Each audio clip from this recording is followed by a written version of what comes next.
If I stopped putting things off, I would be happier. All I do is sit on my fat ass. If my ass wasn't fat, I would be happier. Adaptation is one of the most unique and layered stories I've ever seen. It covers the true story of John LaRoche poaching rare orchids from a state preserve in Miami, the story of Susan Orlean writing a book about LaRoche, and the story of Charlie Kaufman adapting Orlean's book into a movie. What's bizarre is that the screenplay being written in the movie is for the movie. We open on Charlie Kaufman, fat, old, bald, repulsive, sitting in a Hollywood restaurant across from Valerie Thomas. It documents the process of its own creation. Fat, bald, Kaufman paces furiously in his bedroom. He speaks into his handheld tape recorder and he says, Charlie Kaufman, fat, bald, repulsive, old, sits at a Hollywood restaurant with Valerie Thomas. The movie is supposedly based on The Orchid Thief by Susan Orlean, and while LaRoche's story is told, albeit briefly, the movie is more about the difficulties of the creative process. How to start? I'm hungry. I should get coffee. Coffee would help me think. But I should write something first, then reward myself with coffee. Coffee and a muffin.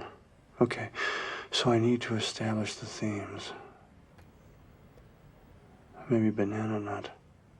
That's a good muffin. In this case, the adaptation of Orlean's work. But the title is also an obvious double entendre. The film is about Kaufman's difficulty with the literal adaptation of LaRoche's and Orlean's story, but it's also about adaptation as it relates to Darwin and evolution, changing ourselves in order to better survive. Adaptation's a profound process. It means you figure out how to thrive in the world. LaRoche has the unique ability to leave things behind, to detach himself from the things he loves and move on to something new. I once fell deeply, profoundly in love with tropical fish. Then one day I say, fuck fish. I renounce fish. I vow never to set foot in that ocean again. That's how much fuck fish. That was 17 years ago, and I have never since stuck so much as a toe in that ocean. And I love the ocean. But why? Done with fish.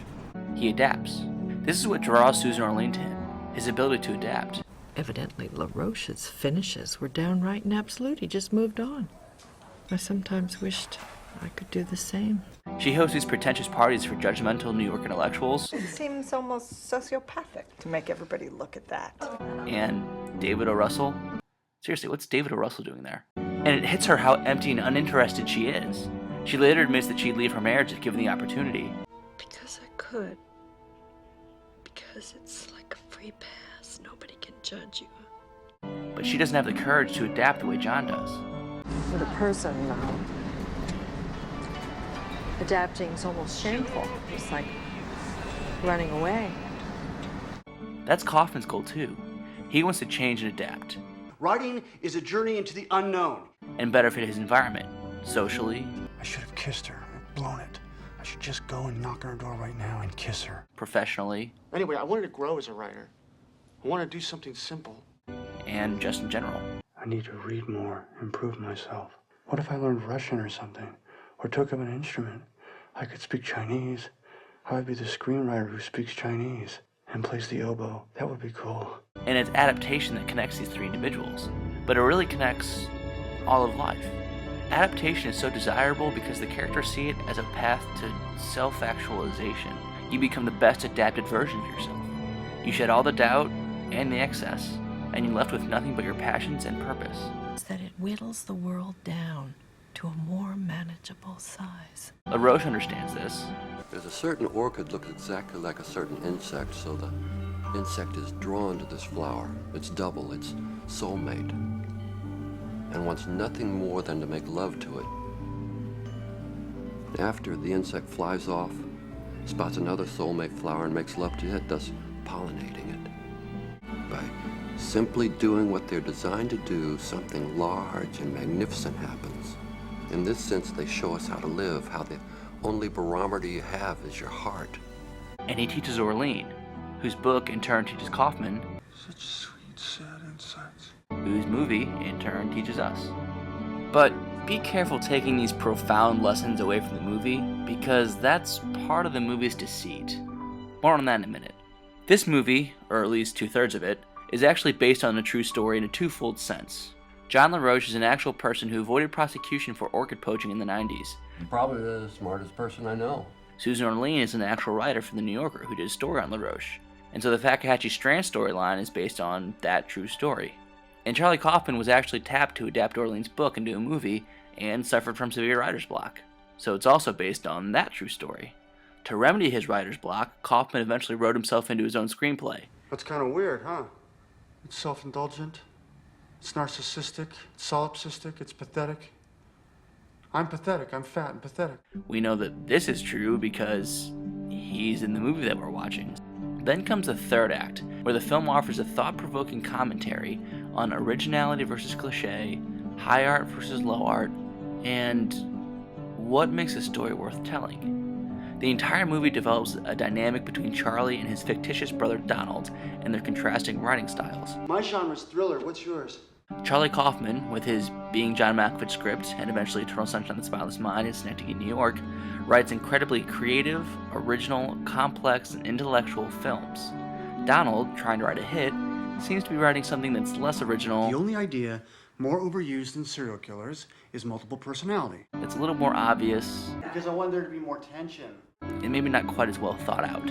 How could you have somebody held prisoner in a basement and working in a police station at the same time? Trick photography.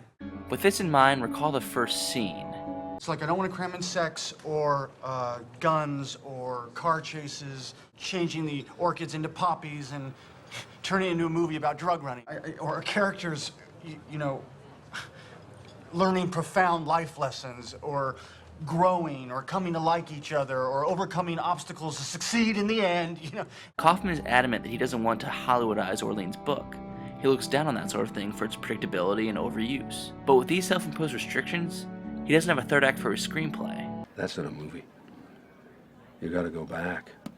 Put in the drama. He writes himself into his story and then hits yet another impassable roadblock. Caroline has this great tattoo of a snake swallowing its own tail and Ouroboros. I don't know what that means. The snake, it's called Ouroboros. It's no accident that it's right after he asks for Donald's help with his ending How would the great Donald end the script? that the movie takes a dramatic turn and suddenly becomes everything that Kaufman wanted to avoid. You suddenly have a story about drugs, cramming in sex, and guns and car chases, and characters learning profound life lessons. You are what you love, not what loves you. That's what I decided a long time ago. I want to be new. I want to be new. You have fairly cliche moments like this,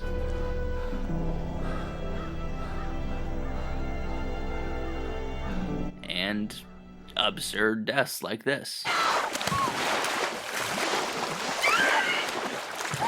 I need a cool way to kill people. Yeah. So while there may be profound life lessons learned in this third act, just note the reasoning for their careful and manipulative placement. See, I was kidding, Donald. Oh, okay. Sorry. This dramatic change of pace for the third act is shamelessly and purposefully foreshadowed by Dr. McKee at the end of the second act. The last act makes a film. Wow them in the end. You got a hit. You can have flaws, problems, but wow them in the end, and you've got a hit. Find an ending. And don't you dare bring in a Deus Ex Machina. So while Kaufman's stubborn insistence on originality and high art got him through the first two acts, it's ultimately a merging of his style with Donald's low art style that gets him through the story. Even though the first 2/3 of the movie mock Donald for his simplistic views on screenwriting, And it's like a battle between motors and horses, like technology versus horse. the third act shows that Kaufman's style has plenty of shortcomings as well. The book has no story. There's no story. In this case, it's that it doesn't provide a story worth telling. And why the fuck are you wasting my 2 precious hours with your movie? There's not a right or a wrong way to do it.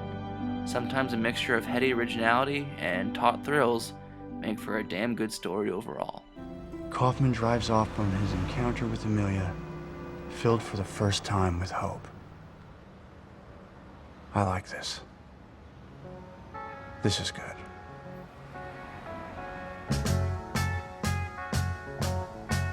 Imagine me and you, I do. I think think about you day and night. It's only right to think about the girl you love and hold her tight. So happy together. That's how much fuck fish.